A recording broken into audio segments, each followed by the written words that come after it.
나이를 먹을수록 시간이 빨리 간다는 말이 더 실감이 납니다.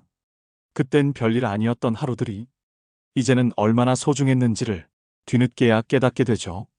많은 분들이 이런 말씀을 하십니다. 그때는 몰랐어요. 60대가 이렇게 중요한 시기인 줄은. 일이 조금 줄고 아이들은 독립하고 몸은 예전 같지 않지만 마음만은 여전히 젊은 그 나이. 그 시기를 어떻게 보내느냐에 따라 70대, 80대의 인생이 완전히 달라집니다.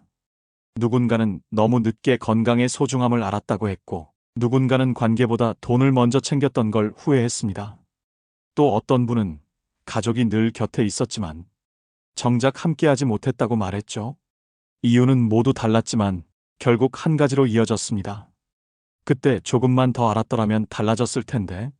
오늘은 바로 그분들의 이야기입니다. 60대로 돌아간다면 절대 반복하지 않겠다고 말한 7가지 선택, 그리고 그 안에 담긴 지혜들. 그들의 깨달음이 우리의 내일을 바꿀지도 모릅니다. 혹시 오늘 하루가 유난히 지쳐 있었다면 이 영상이 당신의 마음을 조금은 쉬게 해드릴 거예요. 그럼 지금부터 다시 돌아간다면 결코 놓치지 말아야 할 인생의 7가지 지혜, 우리 함께 들어볼까요? 첫 번째, 건강은 당연하지 않았다. 72세 정혜윤님은 아침마다 약통을 꺼내놓으며 이렇게 말하곤 했습니다. 이게 없으면 하루를 못 버티지. 한때는 건강검진표에 양호라는 글자만 봐도 안심했지만 이제는 약 이름으로 하루를 기억하는 날이 늘었습니다. 정혜윤님은 젊을 땐 아프지 않았습니다. 몸이 튼튼하다는 이유로 술자리도 찾았고 잠은 4시간만 자도 충분하다 믿었죠. 그런데 60대 초반 혈압이 오르면서 인생의 균형이 무너졌습니다. 그땐 정말 아무 생각도 없었어요. 건강은 그냥 내 편인 줄 알았죠. 이 말 아마 많은 분들이 공감하실 겁니다. 병은 갑자기 찾아오지 않아요.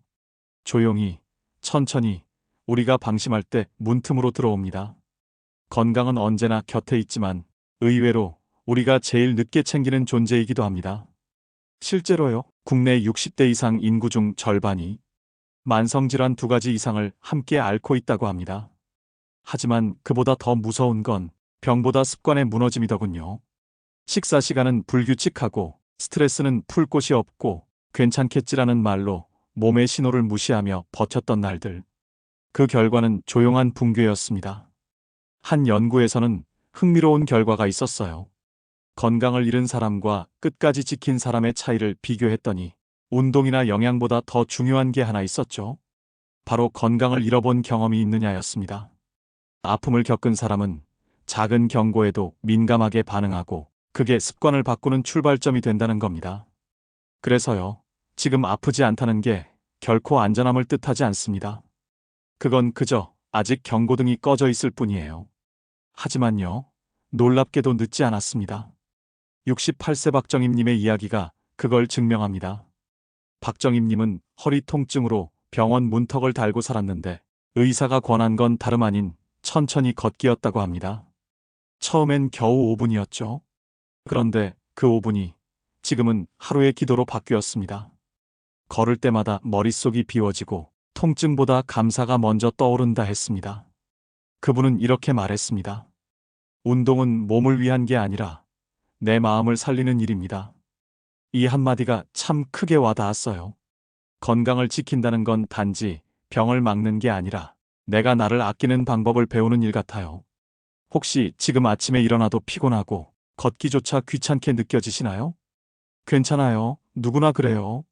하지만요, 오늘 딱 10분만 걸어보세요. 빠르게 걷지 않아도 괜찮습니다. 단지 하늘을 한번 올려다보고 숨을 크게 들이쉬고 아직 움직일 수 있다는 사실에 감사하면 됩니다. 몸이 좋아지는 건 그 다음이에요. 습관이 바뀌면 생각이 달라지고 생각이 달라지면 인생이 다시 반짝입니다. 건강은 돈으로 살 수 없지만 지금이라는 시간으로는 언제든 살릴 수 있습니다. 오늘 이야기가 마음에 닿으셨다면 당신의 하루에도 10분의 여유를 선물해 보세요. 그게 바로 60대로 돌아간다면 가장 먼저 다시 선택해야 할 첫 번째 지혜일 겁니다. 이제 두 번째 이야기, 돈이 많다고 평안이 오지 않는다로 넘어가 보겠습니다. 돈만 있으면 모든 게 해결될 줄 알았어요. 75세 김창수님은 그렇게 말하며 웃었지만 그 웃음에는 오랜 세월의 쓸쓸함이 배어 있었습니다. 김창수님은 50대 후반까지만 해도 부러움의 대상이었습니다. 작은 사업을 크게 키워 집도 2채, 차도 2대를 마련했죠. 퇴직 후엔 평생 돈 걱정 없을 거라 믿었습니다. 하지만 막상 일에서 손을 떼자 그 많던 돈이 마음의 불안까지 막아주진 못했습니다. 돈이 있는데 왜 이렇게 허전할까요? 그의 말은 많은 이들의 현실이기도 했습니다. 은행 통장 잔고는 늘어났지만 누구와도 함께 웃을 사람이 없었습니다. 삶이 단단하던 시절엔 돈이 도구였지만 나이 들수록 돈은 의미를 대신하게 되더군요. 실제로요, 한 조사에 따르면 60대 이상 은퇴자 중 절반 이상이 경제적 문제보다 외로움이 더 힘들다고 답했습니다. 노후의 평안은 재산의 크기보다 관계의 온도에서 결정된다는 겁니다. 심리학자들은 이렇게 말합니다. 돈은 안전을 살 수는 있지만 평안을 살 수는 없다. 박은정님의 이야기가 그걸 잘 보여줍니다. 70세인 그녀는 평생 아껴 모은 퇴직금을 무엇을 사야 할까 고민하다가 결국 누구를 도와야 할까로 생각을 바꿨습니다. 그날부터 동네 아이들에게 영어를 가르치기 시작했죠. 한 달에 10만 원도 안 되는 용돈 봉사였지만 그 이후 박은정님의 삶은 완전히 달라졌습니다. 내가 누군가에게 도움이 된다는 게 이렇게 따뜻한 일인 줄 몰랐어요. 그녀의 말에는 평안이 담겨 있었습니다. 돈을 줄 때 손해보는 게 아니라 오히려 마음이 채워진다는 걸 몸소 느낀 거죠. 그 후로 박은정님은 주변 친구들에게 이렇게 말하곤 했습니다. 돈이 많아서 불안한 게 아니라 쓸 데가 없어서 불안한 거예요. 이 말이 참 인상 깊었습니다. 결국 돈은 흐를 때 살아있고 멈출 때 병이 된다는 거죠. 흐르지 않는 물이 썩듯이 나누지 않는 돈은 마음을 메마르게 만듭니다. 그래서요, 평안을 얻기 위해선 돈을 모으는 게 아니라 흐르게 하는 기술을 배워야 합니다. 혹시 지금 통장 잔고는 괜찮지만 마음이 자꾸 불안하신가요? 괜찮아요. 누구나 그래요. 그럴 땐 이렇게 해보세요. 오늘 하루 딱 한 사람에게 작은 선물을 해보는 겁니다. 커피 한 잔, 빵 한 조각, 혹은 따뜻한 말 한마디라도 좋아요. 그 순간 당신의 마음이 얼마나 부드러워지는지 느끼실 거예요. 돈이 행복을 만들진 않습니다. 하지만 나눔은 언제나 평안을 만듭니다. 그리고 그 평안이야말로 60대로 돌아간다면 꼭 다시 배우고 싶은 2번째 지혜 아닐까요? 이제 3번째 이야기, 가족에게 더 많은 시간을 썼어야 했다로 이어가겠습니다. 그땐 가족이 나를 당연히 이해해 줄 거라 믿었죠. 74세 김정숙님은 오래된 앨범을 넘기며 그렇게 말했습니다. 사진 속에는 어릴 적 아이들이 활짝 웃고 있었지만 그 미소가 지금은 조금 낯설게 느껴진다고 했습니다. 김정숙님은 평생 가족을 위해 살았습니다. 남편의 뒷바라지, 자식들 학비, 한 번도 자신을 위해 돈을 쓴 적이 없었죠. 그런데요, 아이들이 모두 독립하고 집이 조용해진 어느 날, 그녀는 문득 깨달았습니다. 나는 늘 가족 곁에 있었지만 가족과는 함께한 적이 없었구나. 이 말, 참 많은 분들이 공감하실 겁니다. 가족은 언제나 곁에 있으니까 언제든 이야기할 수 있을 거라 생각하지만 그 언제든이란 말이 가장 큰 착각이 되죠. 식탁 위에서 나눈 대화 대신 휴대폰 속으로 흘러가 버린 시간들. 그렇게 가족의 온도는 조금씩 식어갔습니다. 한 연구에 따르면 60대 이상 부모 세대의 절반이 가족과 대화하는 시간이 하루 30분 미만이라고 합니다.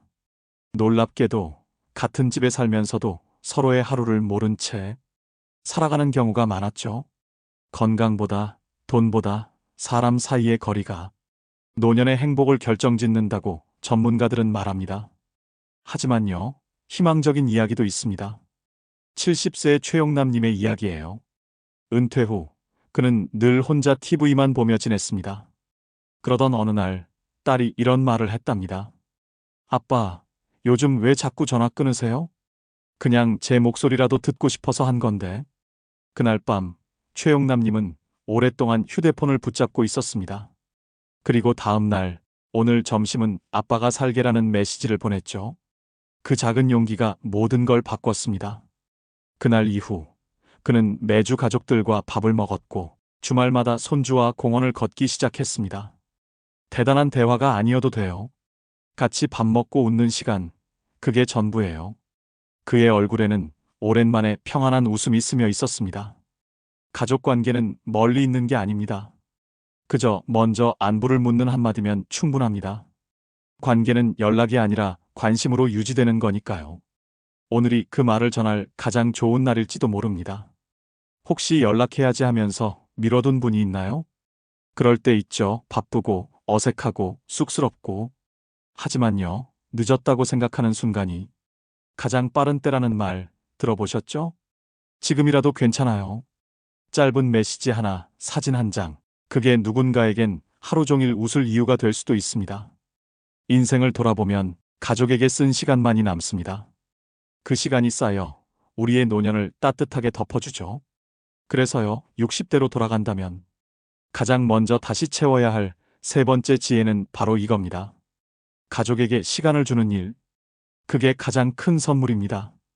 이제 네 번째 이야기, 친구를 너무 쉽게 잃었다로 이어가겠습니다. 그때 연락만 했어도 아직 웃고 있었을 텐데. 71세 정영화님은 오래된 주소록을 들여다보며 작은 한숨을 내쉬었습니다. 이름 옆에 적힌 전화번호들 중 이제는 받을 수 없는 번호가 몇 개나 되었는지 손으로 꼽을 수도 없다고 했습니다. 정영화님은 젊을 땐 누구보다 사람을 좋아했습니다. 모임이면 빠지지 않았고 술자리엔 늘 먼저 계산하던 사람이었죠. 하지만 은퇴 후 연락이 하나둘 끊어지기 시작했습니다. 누구 하나 나쁘게 한 일은 없었는데 그저 나중에 보자는 말이 영영 마지막 인사가 되었던 겁니다. 친구는 언제든 다시 만나면 반가울 거라 생각했어요. 그런데요, 나이를 먹고 나니 그 언제든이란 말이 얼마나 잔인한 말인지 알겠더라고요.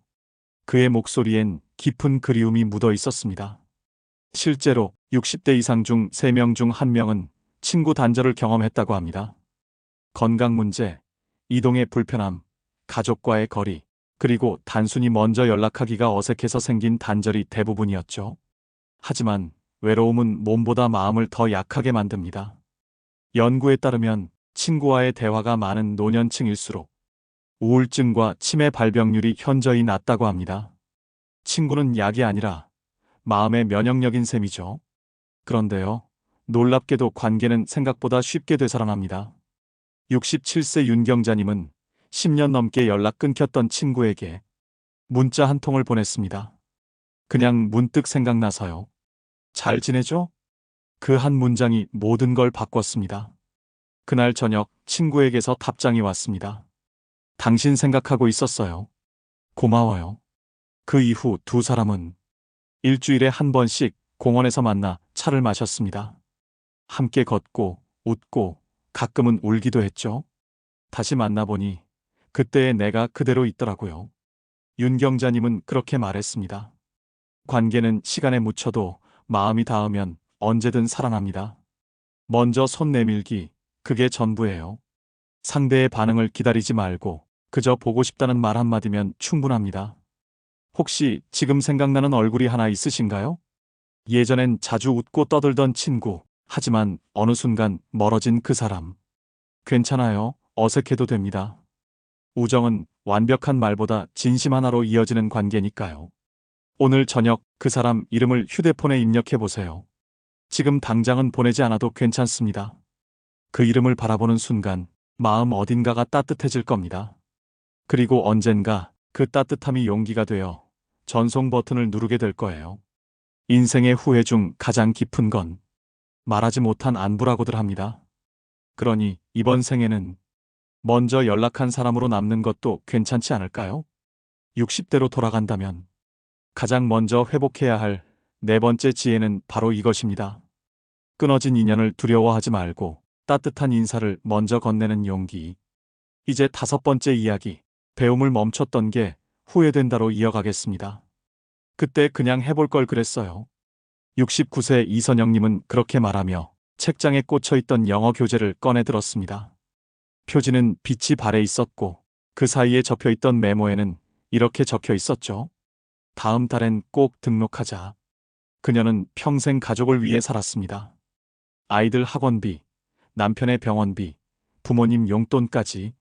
정작 자신에게 쓸 시간은 늘 나중에로 미뤄뒀죠. 그런데 어느 날 막내딸이 손에 든 스마트폰을 보여주며 말했습니다. 엄마, 이거 문자 보내는 법도 모르죠? 그 순간 이선영님은 알았답니다. 세상은 계속 배우고 있는데 자신만 멈춰 있었다는 걸요. 이 말 참 많은 분들이 공감하실 겁니다. 우리 세대는 늘 배우는 것보다 버티는 게 중요하다며 살아왔습니다. 그래서요, 공부는 젊은 사람들의 일이라 생각했죠. 하지만요, 인생의 진짜 공부는 학교가 아니라 살아온 뒤에 시작된다는 걸 이제는 알 것 같습니다. 실제로요, 국내 60대 이상 중 절반이 새로운 걸 배우고 싶다고 답했지만 그중 절반은 이제는 늦었다고 포기했다고 합니다. 그런데 놀라운 건 무언가를 배우기 시작한 사람들의 만족도가 배우지 않은 사람들보다 3배 이상 높았다는 겁니다. 배움은 단순한 지식이 아니라 내가 여전히 살아있다는 확신의 증거였어요. 이선영 님도 결국 결심했습니다. 이 나이에 뭘 배우냐는 친구들의 말에도 그녀는 지역복지관 영어반에 등록했습니다. 첫날 알파벳을 적으며 손이 덜덜 떨렸다고 했습니다. 하지만 2달 뒤 그녀의 눈빛은 달라져 있었죠. 누군가 나를 가르쳐 준다는 그 감각이 다시 세상과 연결되는 첫걸음이었으니까요. 이젠 단어 하나를 외워도 세상이 조금 더 넓어지는 느낌이에요. 그녀는 그렇게 말했습니다. 배움은 젊음을 되찾는 일이 아니라 내 안의 불씨를 다시 살리는 일이었죠. 혹시 여러분도 그런 생각해 보셨나요? 이 나이에 뭘 새로 해? 그럴 때 있죠. 하지만요, 나이는 배움의 벽이 아니라 배운 것을 지혜로 바꾸는 선물입니다. 배움은 단 한 줄의 시, 한 장의 그림, 한 곡의 피아노라도 좋습니다. 그게 삶을 다시 반짝이게 하거든요. 오늘 하루 새로운 걸 하나 배워보세요. 스마트폰 기능 하나, 요리법 하나, 혹은 오래 미뤄둔 악기라도 괜찮습니다. 지금이라도 해볼까 하는 마음이 곧 당신의 젊음이 될 테니까요. 60대로 돌아간다면 가장 먼저 다시 시작하고 싶은 5번째 지혜. 그건 바로 나를 멈추게 한 두려움을 넘고 다시 배우는 용기입니다. 이제 6번째 이야기, 나를 돌보지 않았다로 이어가겠습니다. 나는 평생 누군가의 엄마였고 누군가의 아내였죠. 하지만 나 자신이었던 적은 없었어요. 72세 오미자님은 그렇게 말하며 고개를 떨궜습니다. 한때 가족을 위해, 직장을 위해 누구보다 부지런히 살았지만 정작 자신을 챙긴 적은 없었다고 했습니다. 그녀의 하루는 늘 타인을 위한 시간으로 흘러갔습니다. 아침엔 남편의 아침밥, 낮엔 손주의 간식, 밤엔 자식 걱정으로 잠을 설쳤죠. 그러다 어느 날 거울을 보니 자신의 얼굴이 낯설게 느껴졌다고 합니다. 저게 나였나? 언제 이렇게 늙었지? 그 순간 오미자님은 처음으로 울었습니다. 이 말 아마 많은 분들이 공감하실 거예요. 우린 늘 누군가를 먼저 챙기며 살아왔습니다. 가족의 평화, 타인의 시선, 주변의 기대. 그 속에서 가장 쉬운 선택은 늘 나를 미루는 일이었죠.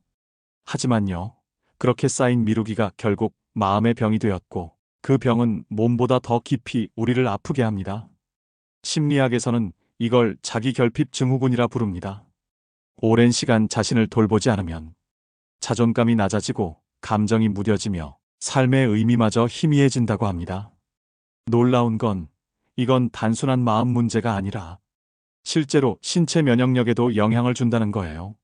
마음이 지치면 몸이 약해지고 몸이 약해지면 다시 마음이 더 무너지는 악순환이 반복됩니다. 하지만요, 회복은 생각보다 가까이에 있습니다. 오미자님은 어느 날 우연히 들은 강연에서 당신의 하루 중 10분은 오로지 당신 것이어야 한다는 말을 들었다고 합니다. 그 말이 마음에 남았고 그날부터 그녀는 하루 10분을 자기 시간으로 정했습니다. 누군가를 위해서가 아니라 자신을 위해 하는 시간. 커피를 마시거나 창문을 열고 햇살을 바라보는 일부터 시작했죠. 처음엔 어색했지만 그 10분이 쌓이면서 조금씩 달라졌습니다. 마음이 차분해지고 작은 일에도 웃음이 나왔습니다. 내가 나를 돌보기 시작하니 세상도 나를 부드럽게 대하더군요. 그녀의 말에 많은 사람들이 고개를 끄덕였습니다. 자기 돌봄이란 거창한 게 아닙니다. 병원에 가지 않아도 되는 작은 휴식, 누군가에게 미안해하지 않아도 되는 쉼의 순간, 그게 바로 나를 다시 살리는 일입니다. 우리가 평생 바깥을 향해 살았다면 이제는 안쪽으로 시선을 돌릴 때입니다. 혹시 오늘도 누군가를 먼저 챙기느라 당신의 하루가 사라지지 않았나요? 괜찮아요. 오늘 하루는 잠시 멈춰도 됩니다. 아무도 모르게 좋아하는 음악을 틀고 좋아하는 차 한 잔을 마셔보세요. 그게 당신을 다시 세상으로 이끄는 첫 번째 숨입니다. 60대로 돌아간다면 가장 먼저 되찾고 싶은 여섯 번째 지혜.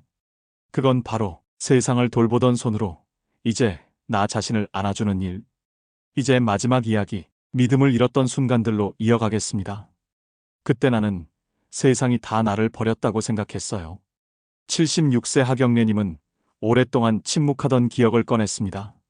남편의 사업 실패, 가족의 오해, 그리고 가까웠던 친구들의 냉정한 말들.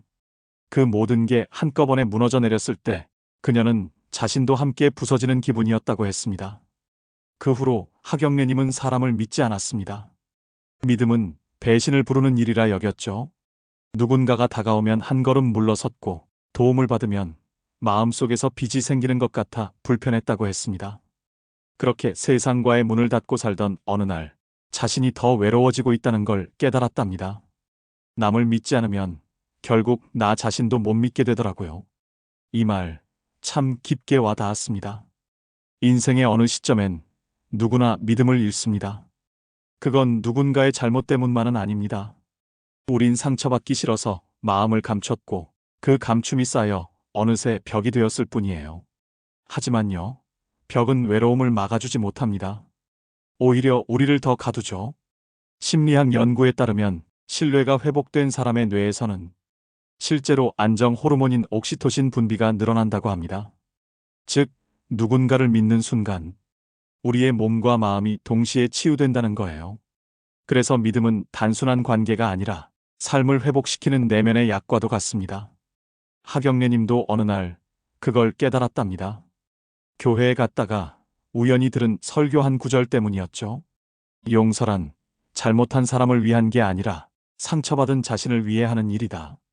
그 말이 가슴을 울렸다고 했습니다. 그날 이후 그녀는 오랫동안 원망하던 친구에게 편지를 썼습니다. 나는 여전히 당신을 미워하지만 이제 그 미움에서 벗어나고 싶어요. 그리고 그 편지를 봉투에 넣어 서랍 속에 조용히 넣었습니다.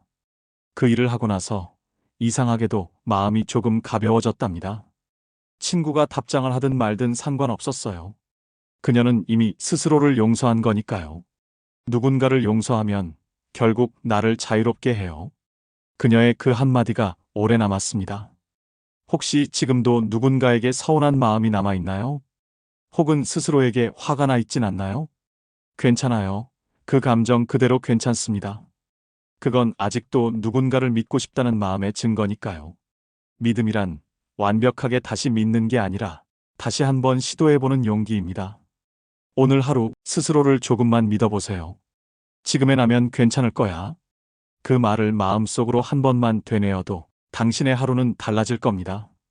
60대로 돌아간다면 가장 늦게라도 반드시 배우고 싶은 일곱 번째 지혜.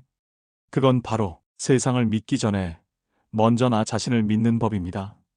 이제 이야기를 마무리하며 지금까지의 7가지 지혜를 함께 정리해 볼까요? 돌이켜보면 우리는 참 많은 걸 열심히 지키며 살아왔습니다. 가족을 위해, 일터를 위해, 그리고 어쩌면 나보다 남을 더 위해서 말이죠. 하지만요, 이번 7가지 이야기를 통해 깨닫게 됩니다.